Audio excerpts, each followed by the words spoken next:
가난한 과부는 왜 칭찬 들었나 라는 제목으로 하나님 말씀 증거하도록 하겠습니다. 오늘 스토리가 가난한 과부 이야기입니다. 예수님께서 과부를 통해서 주시고자 하는 메시지가 있다고 생각합니다. 그 메시지를 듣는 시간 되기를 원합니다. 첫 번째는 어떤 상황 속에서도 예배자가 되라. 이게 첫 번째 메시지라는 것입니다. 예배자가 되기만 하면 어떤 상황 속에서도 승리할 수 있다. 이걸 우리에게 보여주고 있습니다. 오늘 가난한 과부가 나오는데 이름도 모릅니다. 이름이 뭔지도 모르고 그 예수님이 말도 걸지 않았습니다. 한마디 대화도 없고 접촉도 가지지 않았습니다. 아마도 예수님이 이런 걸 기록하게 만들었는지도 몰랐을지도 모릅니다. 지금 천국에서 알겠지만 당시에는 전혀 몰랐을 것입니다. 그냥 예수님과 제자들 사이에서만 이루어진 일입니다. 예수님이 뚜렷이 그를 관찰했습니다. 주의 깊게 관찰했습니다. 41절 보니까 헝금함을 대하여 앉았다라고 하고 있고, 그 다음에 돈 넣는 것을 보실세. 이게 이제 계속 진행형이거든요. 그러니까 뚜렷이 관찰했다 그런 뜻입니다. 생활비 전부를 넣었다 이런 얘기입니다. 가난한 과부입니다. 근데 지금 성전에 지금 예배하러 온 거 아닙니까? 그리고 예배의 일부가 헌금인데 정성껏 헌금 드리는 모습을 보여주고 있습니다. 이제 상황이 안 좋잖아요. 가난하다, 상황이 안 좋고 처지가 어려운 거 아닙니까? 또 비참한 가운데 처해 있습니다. 고난 중에 처해 있습니다. 그럼에도 불구하고 이 여인은 예배하는 자였다는 것입니다. 이게 중심이죠.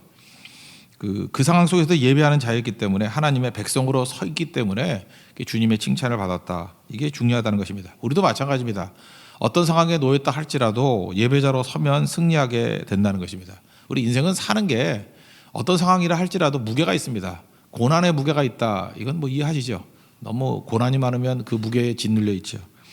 근데 반대로 챔피언의 무게가 있다는 것도 인정하시죠? 잘 나간다고 또 잘 되는 게 아니에요. 이 챔피언의 무게를 감당하지 못해서 넘어지고 깨지는 사람도 많이 있다라는 것입니다. 그러니까 우리 인생은 고난도 무게고 성공도 무게고 다 무게가 이게 감당 못한다는 것입니다. 근데 누가 이걸 감당할 수 있느냐? 예배하는 사람만이 고난의 무게도 감당할 수 있고 챔피언의 무게도 감당할 수 있다는 것입니다. 예배 드리지 않으면요, 뭐가 되든 다 깨져요. 그러니까 예배가 없는 사람은 고난이 오면 뭐 고난 때문에 죽지요. 그리고 챔피언이 되면 챔피언 때문에 썩지요. 그래서 뭐 결과가 별로 안 좋습니다. 둘 다. 근데 예배자가 되면 항상 싱싱해지고 안전할 수 있다라는 것입니다. 지금 그 앞부분에는 서기관 얘기가 나오고 이 사람은 그 챔피언의 무게를 감당하는 사람이고 밑에는 이제 과부가 나오지 않습니까? 가난한 과부. 이건 고난의 무게죠. 근데 밑에 나오는 과부는 고난의 무게를 잘 감당하는데 서기관은 챔피언의 무게를 감당하지 못하잖아요. 외식하고 그죠? 이렇게 엉터리 같이 믿게 되는 모습이 있지 않습니까?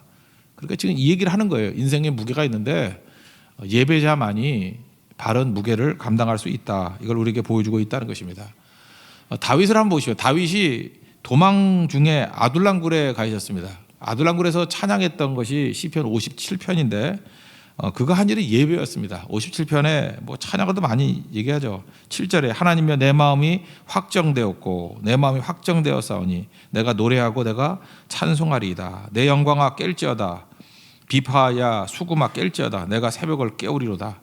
내가 만민 중에서 주께 감사하오며 문나라 중에서 주를 찬송하리이다. 뭐 찬양 몇 개가 기억나죠? 찬송하고 예배드리는 자가 되었다는 것입니다. 그러니까 도망 중에도 목숨의 위기 가운데서도 예배자 될 때 그 모든 무게를 다 감당하잖아요. 다 해보십시오. 고난 중에도 예배드리니까 고난의 무게를 감당하고 왕이 됐잖아요. 챔피언 아닙니까? 챔피언의 무게도 예배드리니까 감당하잖아요. 우리가 이걸 지금 보여주고 있습니다. 예배자만이 삶의 무게를 다 감당할 수 있다. 그러니까 어떤 상황 속에서든지 예배드리는 것을 놓치지 않는 백성이 되기를 원합니다. 성경을 보면은 하나님 백성과 이방인의 기준점이 뭐예요? 인종입니까? 뭐 그런 거 아니죠. 뭐 더 설명할 것도 없죠. 하나님 백성과 이방인을 나누는 기준은 예배입니다. 예배가 있는 백성을 하나님 백성이라 그러고 예배 없는 자를 다 이방인이라 그래요. 구약의 기준이잖아요. 신약도 마찬가지고요. 그러니까 예배가 하나님 백성들은 관문이자 자기 자신의 그 아이디 카드라는 것입니다. 우리 어떤 상황 속에도 예배 드려서 지금 고난 중에 있습니까? 또 아니면 챔피언의 자리에 있습니까? 예배 드리십시오. 예배가 우리에게 가장 안전한 길이고 하나님께서는 어떤 상황 속에든지 예배 드리는 자를 원하고 찾고 계신다는 것입니다. 평생 예배자 되는 축복이 임하길 바랍니다.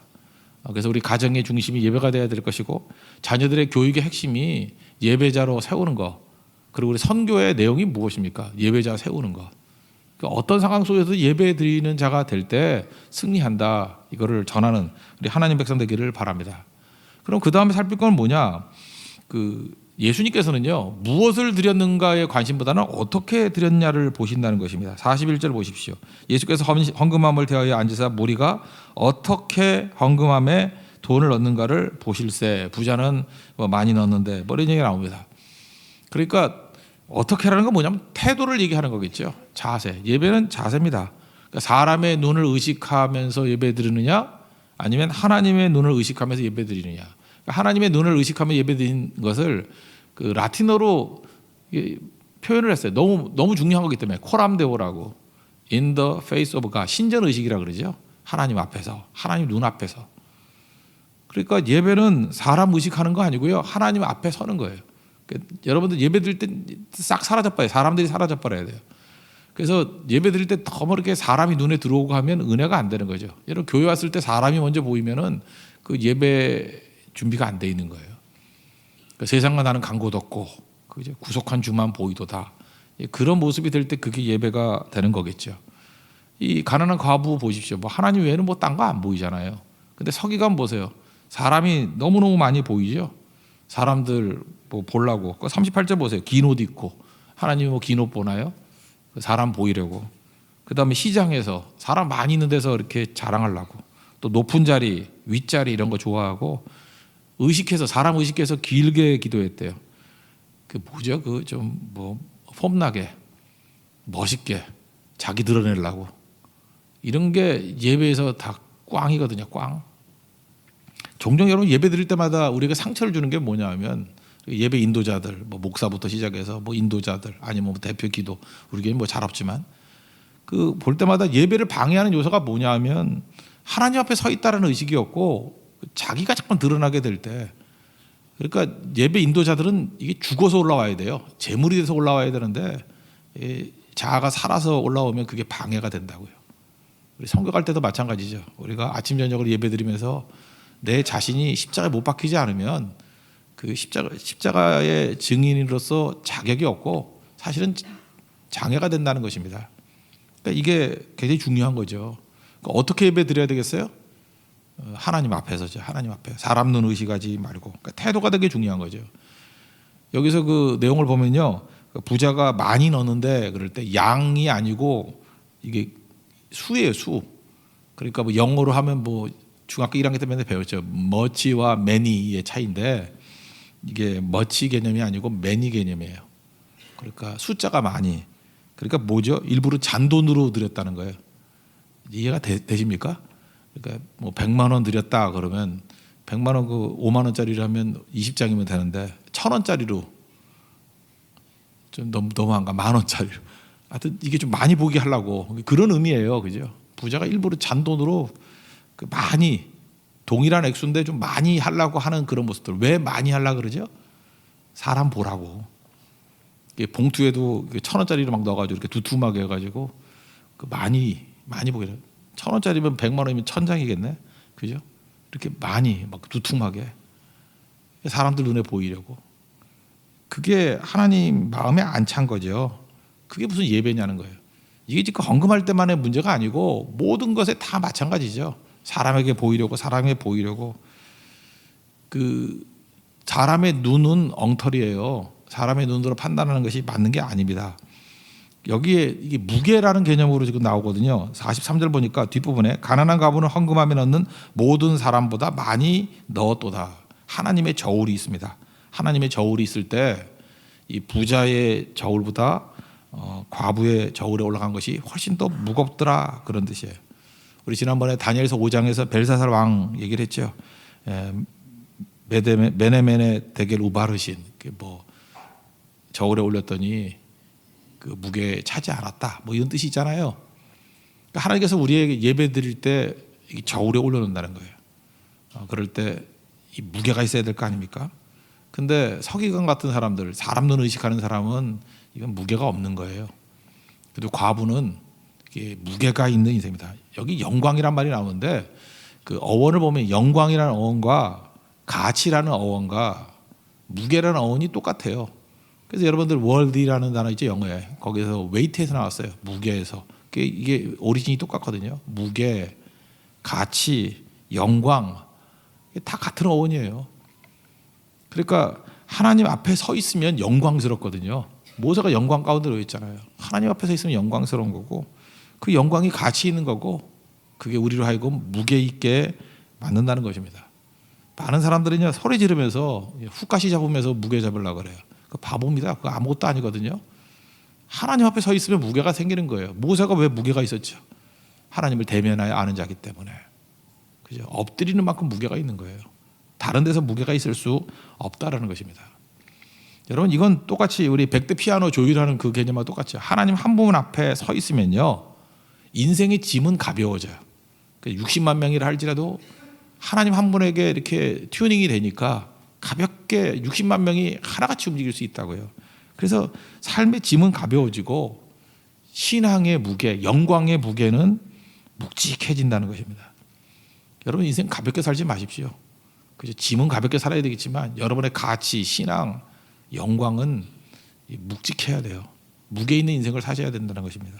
언제 그런 일이 벌어지죠? 하나님 앞에 섰을 때. 사람 눈 의식하면 자꾸만 가벼워져요. 비아냥거리는 거 아니지만 사람 눈 의식하는 대표적인 직업이 연예인 아닙니까? 연예인 좀 가볍지 않아요? 왜 가볍죠? 인기에 자기 인생을 걸기 때문에. 인기라는 게 뭐 올라갔다 내려갔다, 뭐 어제 좋았다 오늘 아니었다 그러잖아요. 거기에 뿔을 두는 인생이 얼마나 어려워요. 사울왕이 연예인 같이 살았죠. 사람의 인기에 연연해가지고 그러니까 한 방에 가버리잖아요. 언제나 하나님 앞에 서는 거예요. 하나님 눈을 의식하는 거예요. 코람되어 인생을 사는 거예요. 그게 예배입니다. 예배. 하나님 그 예배를 받으시는 거예요. 그 태도, 주님 앞에 나아가는 태도. 그게 바로 가난한 과부의 모습이었다는 것입니다. 세상과 나는 간 곳이 없잖아요.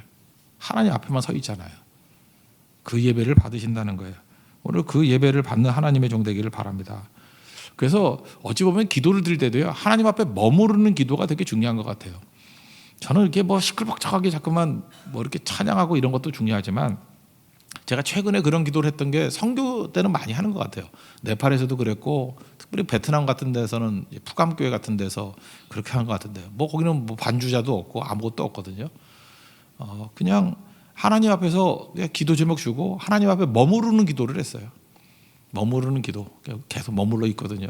그때 한 시간 20분 정도 기도했던 것 같은데 그냥 기도할 게 없으면 가만히 있으면 되는 거죠. 하나님만 부르고 아버지만 불러도 기도해요. 그 안에 머무르는 거예요. 그냥 오늘 여러분 그런 거 아세요? 어떤 분은 와가지고 그냥 교회 안에 앉아가지고 한 2시간 앉아있다가 하시는 분들도 있어요. 그냥 주여 그러다가 하는 거. 우리 옛날 할머니들이 참 많이 그러셨는데 교회 와서 기도 우리 친할머니가 그랬어요. 기도 내용을 얻고 그분은 한 4시간 동안 주여만 그러다가 가요. 주여. 그래서 내가 하도 궁금해서 할머니 뭔 기도했어요? 그랬더니 그냥 하나님 안에서 쉰다 그러더라고 우리 할머니 얘기를. 그 주님 품 안에서 쉰대요. 그러면 그게 그렇게 회복이 된대. 나 그 말 이해를 못했어요 그 당시에는. 근데 이제 이해가 돼요. 하나님 앞에서 이렇게 머무르는 기도 그런 게 있거든요. 우리 그 딸이 그 외국 갔다가 얼마 전에 와서 몇 달 만에 얼굴 봐서 오늘 저녁 식사를 같이 했는데 갑자기 어렸을 때 기억이 나더라고요. 제가 이렇게 목사니까 설교 준비를 하지 않습니까? 어렸을 때 같아요. 한 3살인가 4살 정도 됐을 것 같은데 나를 되게 좋아했던 것 같아요. 그죠? 그 설교 준비하는데 묻더라고요. 엄마는 아빠 옆에 못 가게 하니까 설교 준비 방해한다고. 나 옆에 들어가도 돼? 그러더라고요. 된다 그러지 뭐 안 된다 그러면 뭐 개부지. 들어오라고. 그래서 했더니 그냥 가만히 있어. 뭐 하려고 그러냐 했더니 여기 있고 싶대. 그러더니 거기서 스르르 잠이 들어버렸어요. 그때 처음으로 예쁘더라고. 되게 예쁘더라고. 그게 뭐냐 아빠의 임재를 체험하고 있는 거죠. 감동이 안 와요? 그냥 아빠의 임재가 좋은 거예요. 뭐 할 얘기도 없고 뭐 얘기 나누는 것도 없고 뭐 서로 할 일 많으니까 그죠? 설교 준비하는 거 보면서 스르르 잠이 들어버렸는데 제가 볼 때 그게 아빠에 대한 예배였던 것 같아요. 하나님 앞에서도 그렇죠. 뭐 와가지고 뭐 주시고 뭐 이런 것도 중요하지만 그냥 하나님의 품 안에서 머무르는 거, 그게 중요한 거죠. 가난한 과부도 뭐 그런 거 아니었겠어요? 자기 생각비 전부를 드리고 하나님 안에서 자기 고난과 어려움 가운데 성전에서 예배 드린다는 게 뭐예요? 하나님 안에서 머무르는 인생, 그게 예배죠. 여러분, 분주하게 여기저기 다니면서 전화하고 사람 만나 수다 떨고 그래야 풀리는 사람이 있고, 그냥 하나님 품 안에 와가지고 주님 앞에 머무르면서 풀리는 사람이, 누가 하나님이 더 기뻐하시겠어요? 하나님 앞에 머무르는 예배, 이거 굉장히 중요한 것입니다. 그런 은혜가 있기를 원합니다. 그래서 창세기에 보면 예배, 최초의 예배가 나오잖아요. 그 최초의 예배, 가인과 아벨의 예배가 나오는데, 그냥 가인의 예배, 아벨의 예배 이렇게 얘기하지 않고 가인과 그의 제물, 그리고 아벨과 그의 제물, 이런 표현이 나와요. 그러니까 그 사람이 누구냐에 따라 다른 거죠. 똑같은 예물이라 할지라도 아벨과 그의 제물이에요. 가인과 그의 제물. 그러니까 똑같은 돈이라도 가난한 과부의 태도로 드리는 헌금과 그 서기관이 드리는 헌금이 다른 거죠. 그리고 뭐 얼마 냈냐, 그거 인간은 그게 보이지만 하나님은 그 사람을 보는 거예요. 사람의 태도, 하나님 앞에 서 있는 태도죠. 여러분들도 이 가난한 과부같이 하나님의 임재 안에 거하는 하나님의 거룩한 종 되기를 바랍니다. 이게 진짜 예배. 이 안에 거하면 여러분도 회복이 됩니다. 회복이 되고 우리 안에 그 더러운 죄악들이 다 씻겨나가요. 씻겨나가고 속에 있는 우울, 분노 뭐 이런 것들이 다 녹아 없어지고요. 상처가 지워지고 병이 뽑혀요. 그게 인생입니다. 그래서 여러분, 하나님 앞에서 머무르는 것이 무엇인지를 이 과부를 통해서 좀 배웠으면 좋겠어요. 하나님이 이런 예배를 받으신다는 것입니다. 그리고 또 한 가지는 하나님께 드리는 이 예배는 희생의 예배가 되어야 되는 거예요. 희생이 있어야 된다는 것입니다. 생활비 전부를 드렸다. 이건 무슨 얘기죠? 생계수단이라는 거죠. 뭐 액수는 큰 돈이 아니었다, 뭐 이렇게 얘기하면 될 거예요. 그죠? 고드란트라는 게 뭐 옛날 뭐 주석 보니까 데나리온의 96분의 1이래요. 그러니까 데나리온이 하루 일당이잖아요. 그죠? 이렇게 데나리온은 기술직을 갖고 있는 사람의 중산층의 일당이에요. 일당. 한 10만 원 정도 칠까요? 월급 한 300만 원으로 치고 10만 원을 친다 그러면 96분의 1 계산하기 힘드니까 그 얼마예요? 100만 원에 100분의 1이니까 한 만 원? 뭐 그러니까 얼마 안 되는 거예요. 그죠? 뭐 몇천 원 정도? 7, 8천 원? 뭐 이 정도쯤 되는 거. 예. 그게 생활비였대요. 그러니까 얼마나 가난했겠어요. 그거를 다 드렸다. 이런 거죠. 44절 보세요. 모든 소유고 생활비 전부를 넣었느니라. 그런, 여기 보니까 성경은 두 가지를 대비하고 있잖아요. 그 풍족한 중에 드리는 것이 있고 가난한 중에 생활비 전부를 드렸다. 그러니까 남아도는 것 드리는 게 예배 아니라는 거예요. 예배는 희생을 요구합니다. 희생. 그래서 오늘도 여러분 예배 드리시는 분들은 나는 오늘 시간이 남아서 뭐 할 일이 없어서 예배나 가자, 이거는 예배가 아닌 거죠. 예배는 이 모양 저 모양으로 희생이 있어야 된다니까. 희생이. 어떤 분은 굉장히 멀리서 오신 분들, 그래서 참 그런 것 같아요. 이 교회 근처로 이사 오라 그렇게 말하고도 쉽지만 또 멀리서 오는 것도 굉장히 큰 희생이기 때문에 그게 예배자로서 간절해요. 참 묘하죠. 안양에서 오는데 여의도에서는 안 와. 그게 이상하죠. 이렇게 멀리서 오는데 가까이선 오히려 그 상수에서 못 올 수 있어요. 새벽기도 나온다고 상수로 이사 와가지고 새벽기도 나오는 애가 없어요. 하나도 안 나. 그래서 상수로 이사 온다 그러면 이제 겁이 나요. 왜냐하면 언제든지 새벽기도 갈 수 있다고 생각하면서 주님 오실 때까지 안 나와. 그러니까 이게 문제가 되는 거죠. 그러니까 뭐가 없어요? 희생이 없어요. 희생이. 헌금도 마찬가지예요. 헌금도 소득 수준에 따라서 희생이라고 느껴질 만큼의 액수가 헌금이에요. 난 그래요. 어떤 분 내가 볼 때 뭐 굉장히 잘 사는 분인데 10,000원 헌금을 해. 제가 지금 10,000원이 작다는 소리가 아니에요. 그 사람한테 그거는 헌금 아니에요. 너 장난하고 있어? 그 사람한테 10,000원이 있으나 없으나 똑같거든. 그거 헌금 아니에요. 장난질 그만하라고 말하고 싶은데 상처가 달고 말은 못하고 그 사람한테 장난질하는 거예요. 장난질. 그러나 이 과부의 입장에서는 10,000원은 생활비 전부죠. 그러니까 저도 항상 그래요. 헌금할 때 아까울 정도가 기준이에요. 딱 할 때 한번 머뭇거려야 돼요. 헌금을 그냥 하면 안 돼. 이게 한번 딱 중단했다가 가야 돼요. 그게 희생이거든요. 우리 교회는 뭐 선교를 많이 가니까 그게 다 희생이죠. 우리 뭐 선교 다닐 때 선교비 내고 하는 것들이 이게 웬만큼 잘 사는 사람도 거기서 충격 안 받는 사람이 누가 있겠어요. 그래서 막 피를 흘리는 거예요. 희생이에요. 그죠? 그것 때문에 삶에 충격도 오고, 그러니까 시간 들였죠. 물질의 희생이 있죠.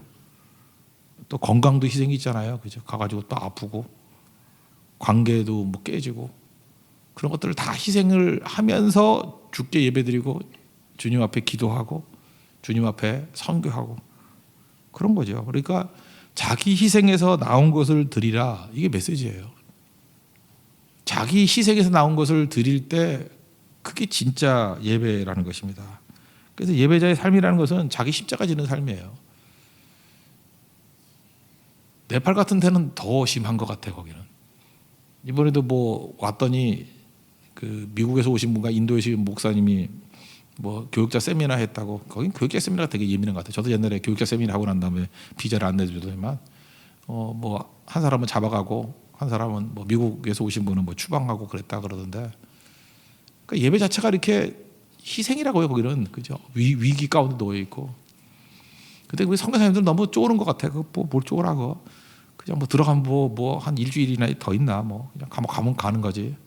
예배 드린다고 감옥 간다 그러면 가면 되는 거지. 뭐 우리 겁먹어. 죽고 사는 문제도 아닌데. 그리고 추방당하면 그건 좀 문제죠. 다시 못 가니까. 그죠? 그런 사람이나 뭐 딴 분 보내면 또 되는 거고.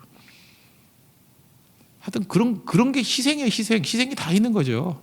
근데 지금 우리가 예배 드릴 때 희생의 요소가 많이 줄어들지 않았습니까? 그러니까 그게 문제죠. 근데 모든 예배는 다 희생이에요. 여기까지 온 게 뭐 희생 안 드린 사람 누가 있어요? 직장 다니고 피곤한 몸을 이끌고 오신 거잖아요. 그게 희생이죠. 그래서 남아도는 것 드리는 게 예배가 아니고 희생이 있는 게 예배라는 거예요. 그래서 교회는요, 예수님의 이름으로 희생을 요구해야 됩니다. 여러분, 남아도는 것 갖고 신앙생활 하는 거 아닙니다. 신앙생활은요, 언제나 피를 흘리면서 하는 거예요. 희생을 드리는 거예요. 희생을. 그래서 옛날엔 제사 자체를 희생이라 해서 동의어예요. 주님께 드리는 희생, 그러면 그게 예배였다고. 그러니까 주님께서는 여러분에게 희생을 요구한다는 것입니다.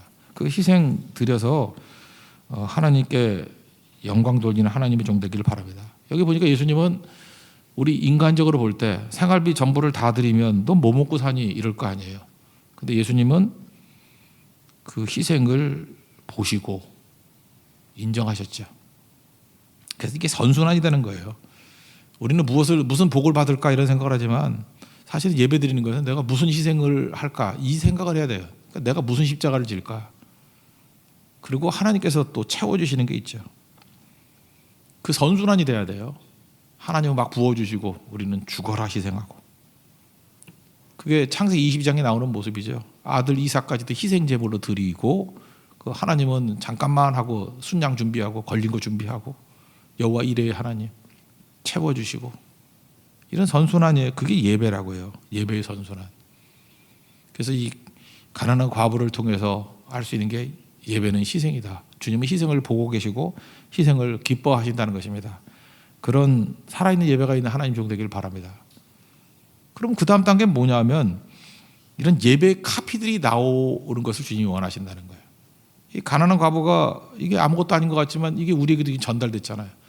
어떤 믿음이나 헌신이 전달된 게 제가보다 크게 본 두 가지인 것 같아요. 마리아의 헌신, 주님의 발에 그 향유를 뭐 깨가지고 갖다 붓죠. 뭐 몇천만 원짜리라면서요. 막 붓잖아요. 근데 예수님이 뭐라 그러죠? 복음이 전파되는 곳마다 이게 기억된다 그랬죠. 마태복음 26장 13절을 읽어드리면 온 천하에 어디서든지 이 복음이 전파되는 곳에서는 이 여자가 행한 일도 말하여 그를 기억하리라. 예수님 그 뭐 성찬식 할 때 뭐 기억한다 그런 정도 수준이에요. 그러니까 마리아의 향유 부은 것이 이게 메시지화 되어 가지고 이거를 보고 카피한 사람들이 엄청나게 많이 나왔겠죠. 나도 마리아 같이 향유를 깨서 주님께 드리기를 원합니다. 마리아 하나가 아니라는 거예요. 수없이 많은 사람이 나왔고, 즉 과부의 헌신도 마찬가지죠. 이게 아무도 주목하지 않았지만 예수님께서 이것을 찍어가지고 메시지화 시켰어요. 그래서 우리 2000년 역사상 많은 사람들이 가난한 과부의 입장에 놓여 있지만 주님 앞에 그저 바른 태도를 가지고 그리고 희생의 제사를 드릴 때, 예배를 드릴 때 주님이 받으신다는 것을 가지고 얼마나 많은 희생과 헌신이 있었습니까? 많은 카피들이 막 나오기 시작했다라는 거예요. 그래서 헌신이 헌신을 낳고, 우리 미랄이라는 찬양 보면 뭐 생명이 또 다른 생명 낳고 그러잖아요. 그러니까 우리가 제대로 된 예배자가 되면요, 반드시 따르는 자가 나와요. 카피가 나와요. 카피가. 그러니까 가난한 과부, 이게 아무것도 아닌 게 아니죠. 하나님 앞에서, 내가 하나님 앞에서 예배를 드리고, 하나님 앞에서 내가 희생의 예물을 드리고, 이게 예배거든요. 하나님만 바라보는 예배, 희생이 있는 예배, 이게 가난한 과부의 예배였어요. 자기는 예배만 드린 거예요. 근데 그게 메시지 돼서 카피가 나와요. 이게 예배는 향기라 그러잖아요. 향기. 이 향이 퍼져가지고 또 다른 사람들이 이런 모습으로 나오게 되더라는 것입니다. 그래서 여러분들 진정한 헌신이 있으면요, 반드시 홀로 끝나지 않아요. 새끼치기가 돼요. 이 카피가 나온다고.